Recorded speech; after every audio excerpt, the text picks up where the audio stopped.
आज के हमारे टॉपिक का विषय है राजनीति विज्ञान में जेआरएफ नेट कैसे पास करें। राजनीति विज्ञान में असिस्टेंट प्रोफेसर बनने के लिए जेआरएफ या नेट का होना अति आवश्यक है।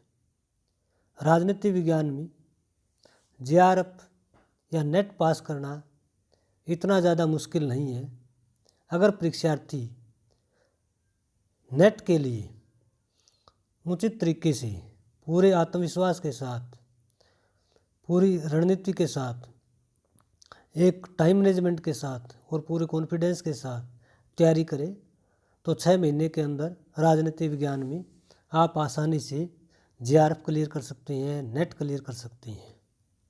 आज का ये टॉपिक कि राजनीति विज्ञान में जेआरएफ नेट कैसे पास करें, इस टॉपिक को मैंने 4 हिस्सों में डिवाइड किया है। इस टॉपिक का पहला भाग स्कीम के रूप में है, स्कीम ऑफ एग्जामिनेशन क्या है। दूसरा भाग सिलेबस के रूप में है, फर्स्ट पेपर और सेकंड पेपर का पाठ्यक्रम क्या है, कौन कौन सी इकाइयाँ, कौन कौन से चैप्टर इसके अंदर दिए गए हैं।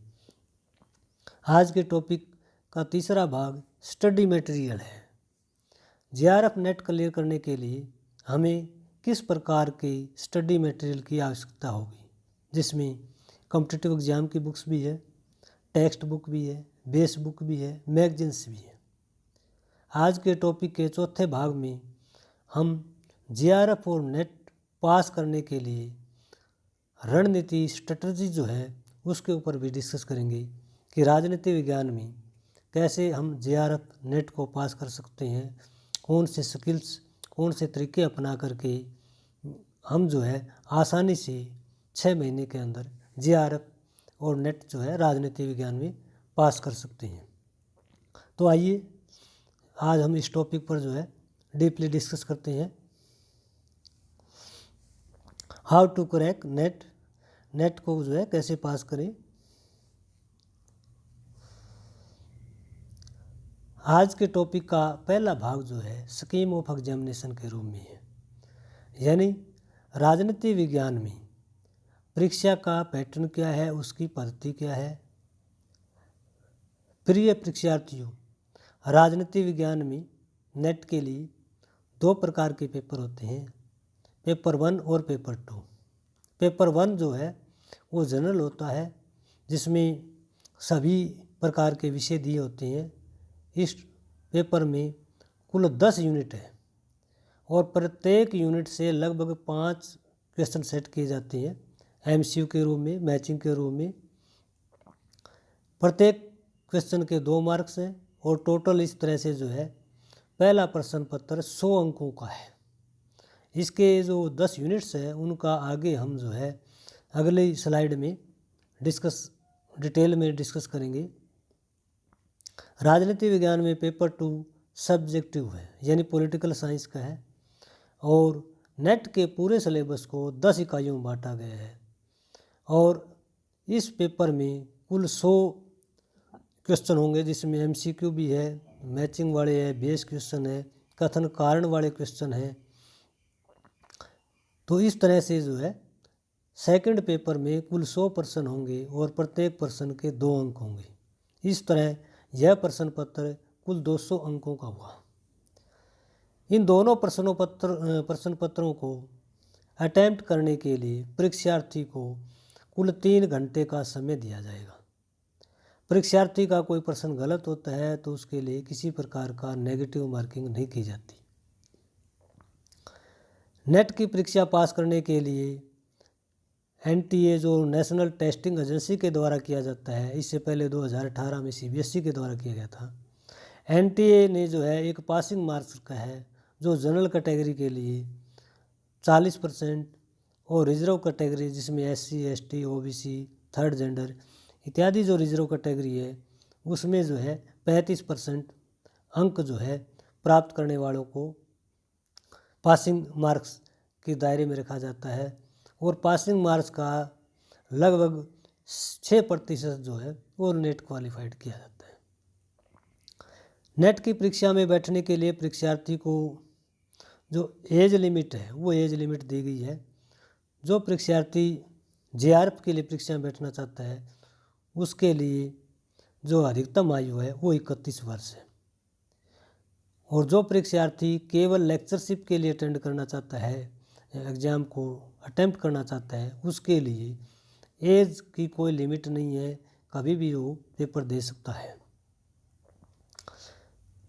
जहाँ तक पेपर के बारे में सवाल है तो पेपर जो है वर्ष में एनटीए के द्वारा 2 बार कंडक्ट किया जाता है और ये पेपर जो है ऑनलाइन मोड होता है नेशनल टेस्टिंग एजेंसी के द्वारा। वर्ष में 2 बार किया जाता है ये कंप्लीट। क्वालिफिकेशन की जहाँ तक पर्सन है तो सभी विषयों में SC ST के विद्यार्थियों के लिए 50% पोस्ट ग्रेजुएशन में, और अदर जो कैटेगरीज है उसके लिए मास्टर डिग्री में 55% मार्क्स जो है प्राप्त करना अति आवश्यक है। आज की स्लाइड का टॉपिक का जो दूसरा पार्ट है वो स्टडी मटेरियल है, यानी पॉलिटिकल साइंस में नेट पास करने के लिए हमें किस प्रकार के स्टडी मटेरियल की आवश्यकता है। स्टडी मटेरियल जो है एक बहुत बड़ा बेस है। किसी परीक्षार्थी के लिए सबसे पहले ज़रूरी है कि उसके पास तैयारी करने के लिए पर्याप्त मात्रा में उच्च स्तरीय पुस्तकें होनी चाहिए, ऑथेंटिक पुस्तकें होनी चाहिए, पत्रिकाएं होनी चाहिए, लेटेस्ट उसके अंदर जो है अपडेट होना चाहिए। राजनीति विज्ञान में नेट के लिए प्रसिद्ध राजनीतिक प्रोफेसरों के द्वारा, राजनीति शास्त्र के प्रोफेसरों के द्वारा, और जो नेट के अंदर जिन्होंने टॉप प्रकार का रैंक पाया है उनकी जो रिकमेंडेशन है उनमें कॉम्पिटिटिव एग्ज़ाम में, इस कॉम्पिटिटिव एग्ज़ाम में जो कॉम्पिटिटिव बुक्स हैं वो अरिहंत की है, अरिहंत पब्लिकेशन। इस पुस्तक में जो है पूरी तरह से प्रत्येक चैप्टर को नोट्स के रूप में दिया गया है, साथ साथ हर चैप्टर के बाद एक्सरसाइज दी गई है, और इसके साथ ही इस बुक में प्रीवियस जो पेपर हैं उनका भी व्यवस्था की गई है। इसमें प्रीवियस पेपरों के बारे में दिया गया है, साथ में इसमें आंसर की भी दी गई है। तो अरिहंत पब्लिकेशन की बुक नेट पास करने के लिए परीक्षार्थियों के लिए काफ़ी उपयोगी हो सकती है। दूसरी कॉम्पिटिटिव बुक्स है ट्रूमेंस पब्लिकेशन की। इस पब्लिकेशन के द्वारा भी प्रत्येक चैप्टर को जो है ब्रीफ में ऑथेंटिक डेटा के साथ पब्लिश किया गया है, एक्सरसाइज दी गई है, प्रीवियस पेपर दिए गए। राजनीति विज्ञान में नेट पास करने के लिए तीसरी महत्वपूर्ण जो कॉम्पिटिटिव बुक्स है रिकमेंड की जा सकती है वो है UGC NET political science guide by Disha publication.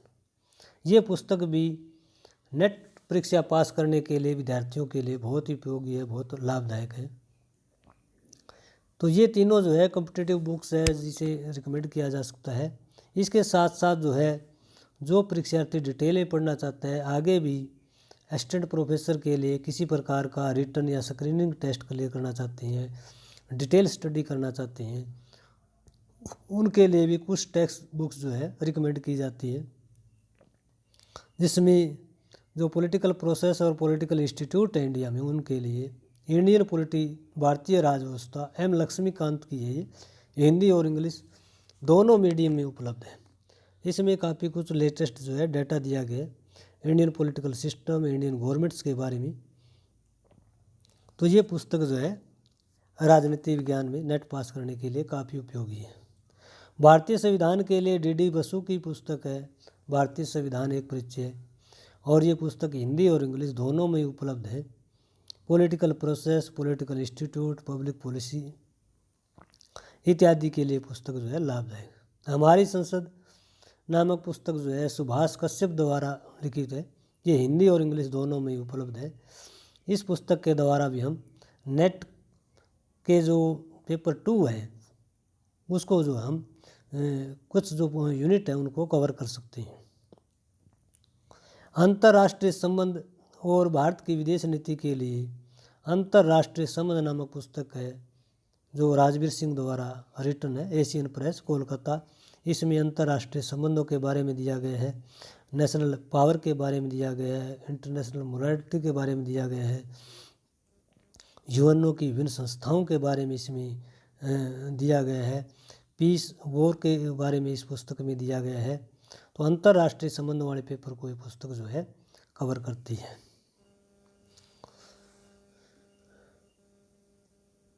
Net की तैयारी के लिए टेक्स्ट बुक में अगली महत्वपूर्ण जो पुस्तक है, जो हमारा दूसरी यूनिट है, इंडियन पॉलिटिकल थिंकर, भारतीय तीसरी इकाई है भारतीय राजनीतिक चिंतक, जिसमें विशेष करके M.K. Gandhi, Arvind Ghosh, doctor Ambedkar, J.L. Nehru, Jayaprakash Narayan. इसमें जो पुस्तक है भारतीय राजनीतिक चिंतक और आधुनिक राजनीतिक चिंतक, जो एशियन प्रेस कोलकाता से प्रकाशित है और दोनों ही राजवीर सिंह के द्वारा लिखी गई है। ये पुस्तकें भारतीय राजनीतिक चिंतक की जो पूरी कि उनका लाइफ स्केच है, उनके political ideas, social ideas, economic ideas, Indian independent movement है, उनका जो कंट्रीब्यूशन है और उनकी जो वर्क्स हैं, मैगजीन्स है, उसके बारे में जो है डिटेल इन पुस्तकों में दी गई है। इन पुस्तकों को पढ़ करके आप जो है पेपर 2 की जो थर्ड इकाई है भारतीय राजनीतिक विचार को उसको कवर कर सकते हैं। पॉलिटिकल साइंस में नेट क्लियर करने के लिए अन्य महत्वपूर्ण पुस्तक पॉलिटिकल थ्योरी है, राजनीतिक सिद्धांत, जिसमें जो पेपर नंबर इकाई जो 1 है उसको कवर करती है। राजनीतिक सिद्धांत जिसमें स्वतंत्रता, समानता, न्याय, अधिकार इत्यादि के बारे में दिया गया है। ये पुस्तक SP वर्मा और अमर रॉय की जो है दोनों ही पुस्तकें नेट पास करने के लिए आपके लिए काफ़ी सहायक सिद्ध होंगी। टेक्स्ट बुक्स में 7वीं महत्वपूर्ण पुस्तक है पब्लिक एडमिनिस्ट्रेशन। ये पुस्तक जो है BL फड़िया की है और पेपर 2 की इकाई 9 में लोक प्रशासन के बारे में दिया गया है। लोक प्रशासन के अर्थ के बारे में, निजी प्रशासन के बारे में, संगठन के बारे में, सिद्धांतों के बारे में। तो ये पुस्तक जो है लोक प्रशासन का जो बेसिक नॉलेज उसको कवर करती है। 8वीं पुस्तक फॉरेन पॉलिसी है, foreign policy of India, Bharat की विदेश नीति, ये RS यादव द्वारा है। और एक अन्य पुस्तक जो है foreign policy of India VP Dutt की है। ये दोनों पुस्तकें ही सेकंड पेपर की इकाई 6 जो भारत की विदेश नीति दी गई है, भारत की विदेश नीति के बदलते स्वरूप या लेटेस्ट जो चैलेंजेज है या लुक ईस्ट लुक वेस्ट के बारे में जो दिया गया है विदेश नीति, उस चैप्टर जो सिलेबस है उसको ये पुस्तक जो है काफ़ी कवर करती है। यह पुस्तक इकाई जो 9 है लोक प्रशासन, उसको कवर करने में आपके लिए काफ़ी लाभदायक सिद्ध हो सकती है। टेक्स्ट बुक में 9वीं पुस्तक भारतीय संविधान है, जो एशियन प्रेस कोलकाता द्वारा पुस्तक है प्रकाशित है। ये भी राजवीर सिंह द्वारा लिखित है। इस पुस्तक में पॉलिटिकल इंस्टीट्यूट इन इंडिया और पॉलिटिकल प्रोसेस इन इंडिया यानी इकाई 7 और इकाई 8 का जो बेसिक नॉलेज है वो इस पुस्तक से आप प्राप्त कर सकते हैं और नेट में ये पुस्तक जो है आपके लिए काफ़ी उपयोगी साबित हो सकती है। इसके अतिरिक्त कुछ बेस बुक है जो नेट पास करने में, नेट को आसानी से क्रैक करने में आपकी मदद कर सकती है। वो NCERT की पुस्तकें हैं 9वीं से लेकर 12वीं तक। इसके अतिरिक्त जो है आप इग्नू की ग्रेजुएशन की जो बुक्स हैं, नोट्स हैं, वो भी स्टडी कर सकते हो। वो भी आपको नेट पास करने में काफ़ी उपयोगी और सहायक सिद्ध हो सकती है। तो ये कुछ एक जो है कॉम्पिटिटिव एग्जाम की बुक्स हैं, टेक्स्ट बुक है और बेस बुक है। ये आपको नेट पास करने में काफ़ी उपयोगी साबित हो सकती है। आज के इस टॉपिक के तीसरे भाग में हम सिलेबस का अध्ययन करेंगे। यानी सबसे पहले हमें अपने सिलेबस का जो है पूरी तरह से फैमिलियर होना चाहिए, पूरी तरह से ज्ञान होना चाहिए कि हमारे टॉपिक में जो है कौन कौन सा जो है सिलेबस दिया गया है।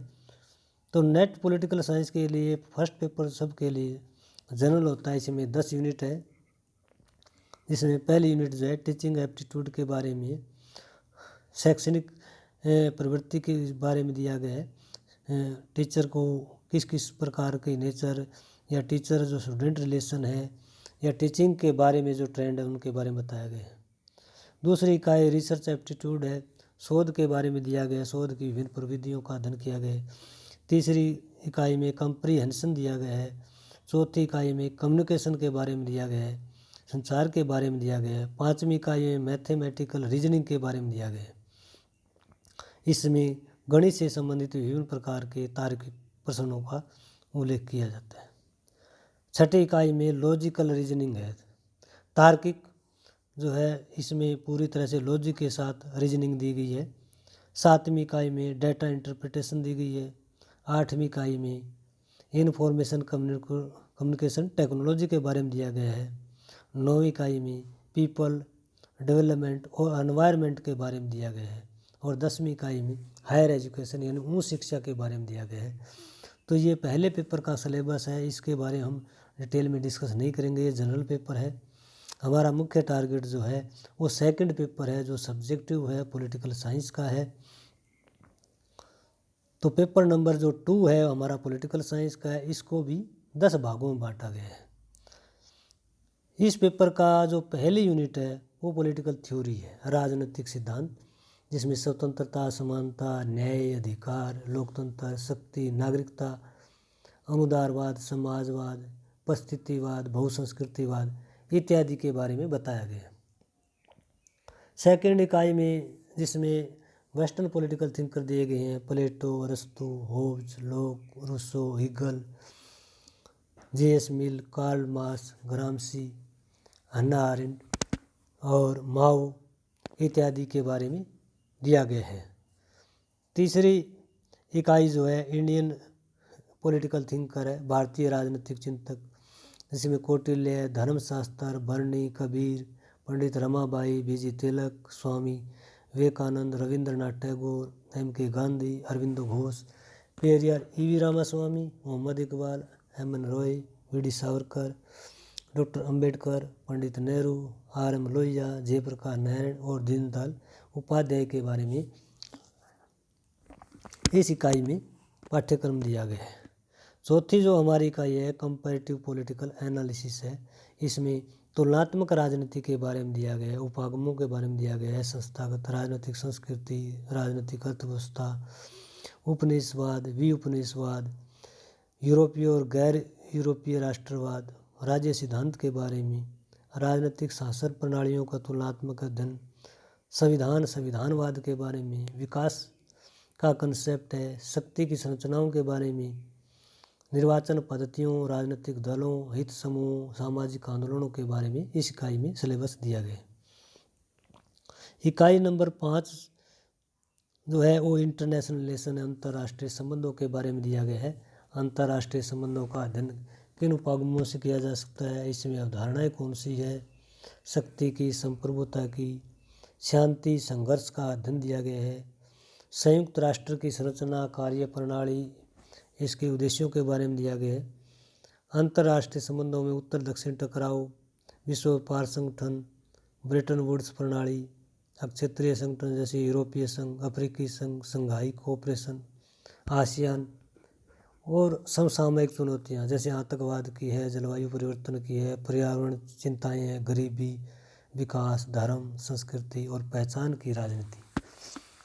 ये चैप्टर है 5वीं इकाई में दिए गए हैं। छठी इकाई जो है फॉरेन पॉलिसी ऑफ इंडिया है, भारत की विदेश नीति। भारत की विदेश नीति जो है उसमें उत्तर औपनिवेशिक, विकासात्मक, उदयमान शक्ति, उभरती राजनीतिक अर्थव्यवस्था में भारत की पहचान, भारत की विदेश नीति में निरंतरता कैसे है, बदलाव कैसे है, इसका सिद्धांत क्या है, नीति इसके निर्धारित तत्व कौन से हैं, बहुध्रुवीय दुनिया के साथ भारत के किस प्रकार के संबंध है, पड़ोसी देशों के साथ किस प्रकार के संबंध है, लुक ईस्ट लुक वेस्ट की पॉलिसी, इसके साथ ही विश्व व्यापार संगठन, IMF, जलवायु परिवर्तन, अंतर सरकारी चैनल, समसामयिक चुनौतियां जैसे समुद्री सुरक्षा है, ऊर्जा सुरक्षा, पर्यावरणीय सुरक्षा, प्रवासन, शरणार्थी, जल संसाधन, अंतर्राष्ट्रीय आतंकवाद और साइबर सुरक्षा।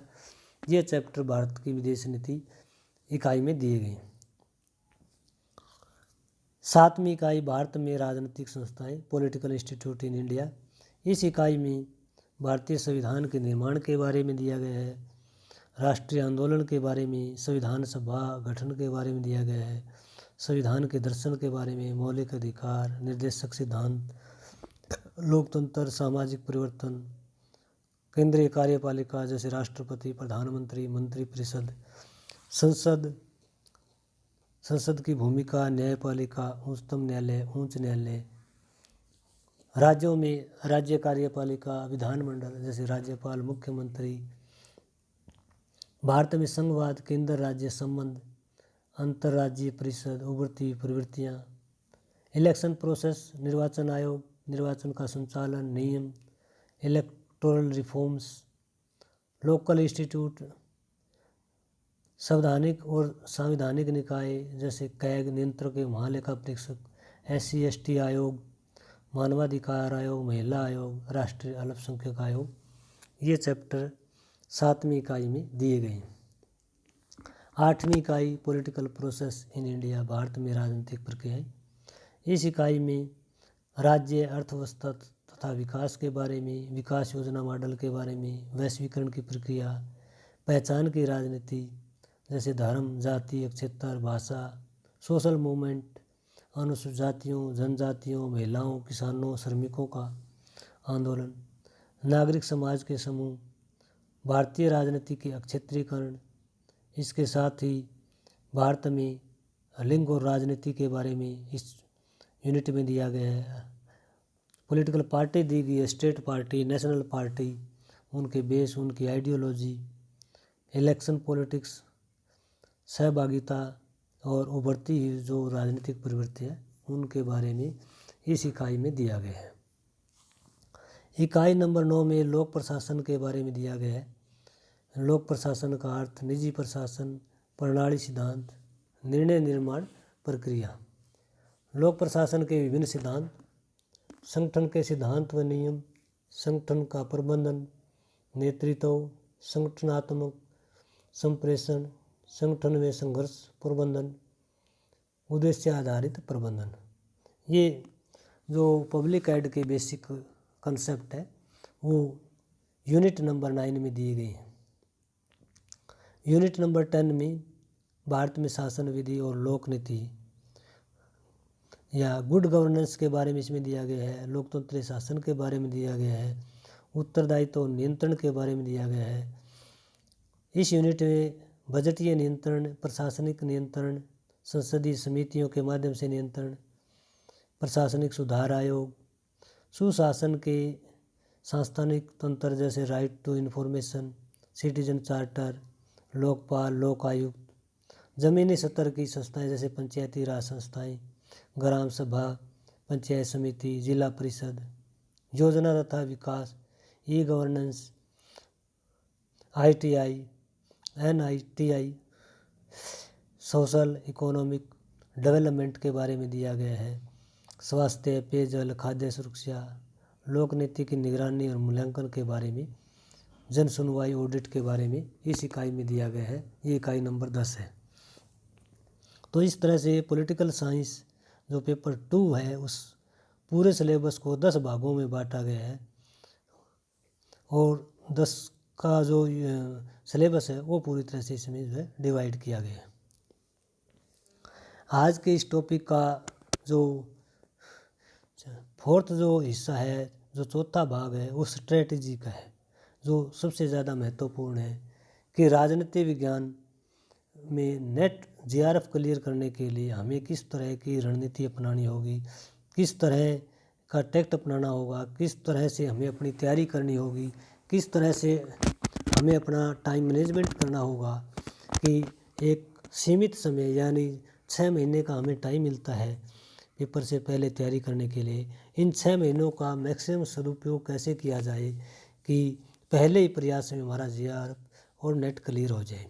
तो उसके लिए एक निश्चित रणनीति है और रणनीति मैं आपसे साझा करना चाहूँगा, जिसके कुछ महत्वपूर्ण जो बिंदु है वो आपको नेट पास करने में काफ़ी उपयोगी और लाभदायक सिद्ध हो सकते हैं।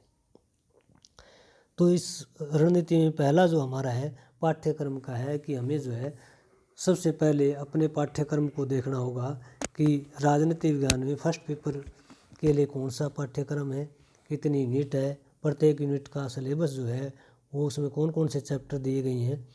और इसी तरह सेकंड पेपर के अंदर जो है वो हमें जो 10 यूनिट है उसके अंदर जो डिटेल में चैप्टर दिए गए हैं उससे संबंधित जो सिलेबस है उसकी हमें पूरी जानकारी होनी चाहिए।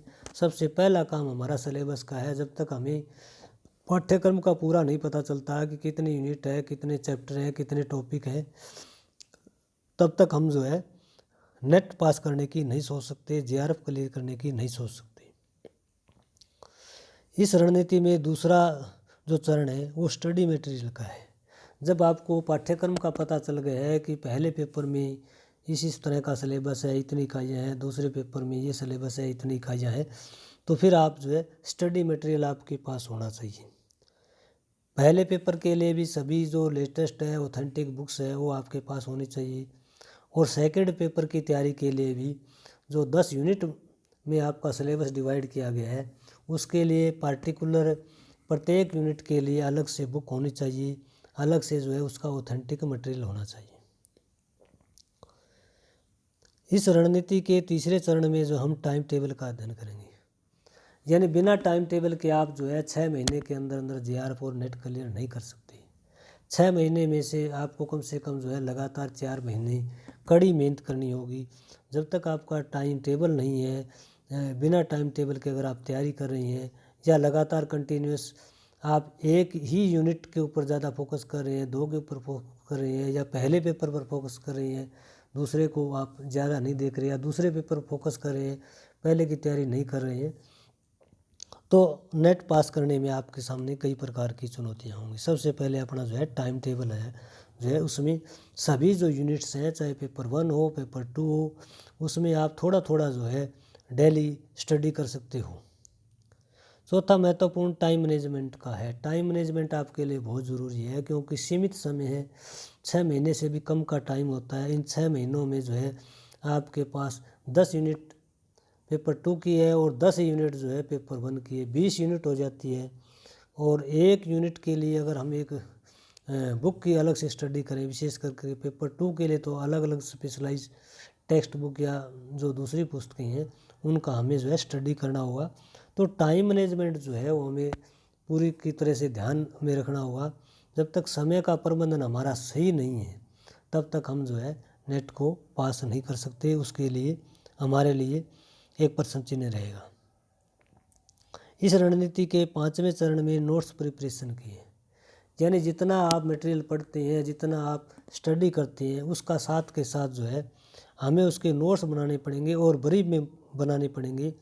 जिन कंसेप्ट को, जिन डेटाज को, जिन बातों को हम जानते हैं उन्हें नोट्स के रूप में बनाने की आवश्यकता नहीं है। जिस पुस्तक से जो नया मैटर मिल रहा है, नया कंसेप्ट मिल रहा है, नए तथ्य मिल रहे हैं, आंकड़े मिल रहे हैं, उन्हें नोट्स के रूप में जो है डेली अपनी डायरी में हमें जो है नोट करना होगा।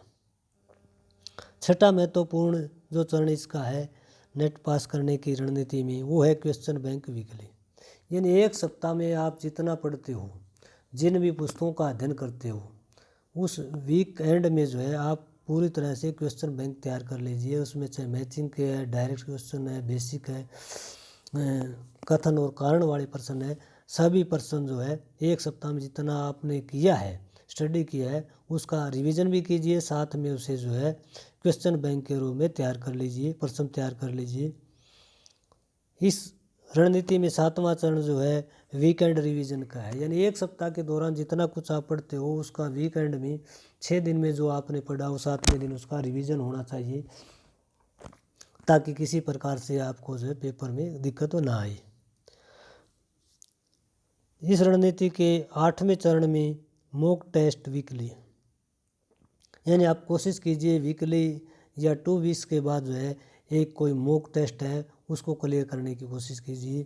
और मॉक टेस्ट को ईमानदारी से क्लियर कीजिए और फीडबैक लीजिए कि कहाँ आप परफॉर्मेंस कर पा रही हैं, कितनी तैयारी आपने की है, कितनी तैयारी और बकाया है, और उस तैयारी के लिए आप जो है किस तरह से रणनीति का प्रयोग करते हैं। तो मॉक टेस्ट जो आपके लिए बहुत ज़रूरी है, उससे आप कि जो परफॉर्मेंस है उसका अंदाज़ा लग जाएगा आपको कि आपने अब तक जो है कितनी तैयारी की है।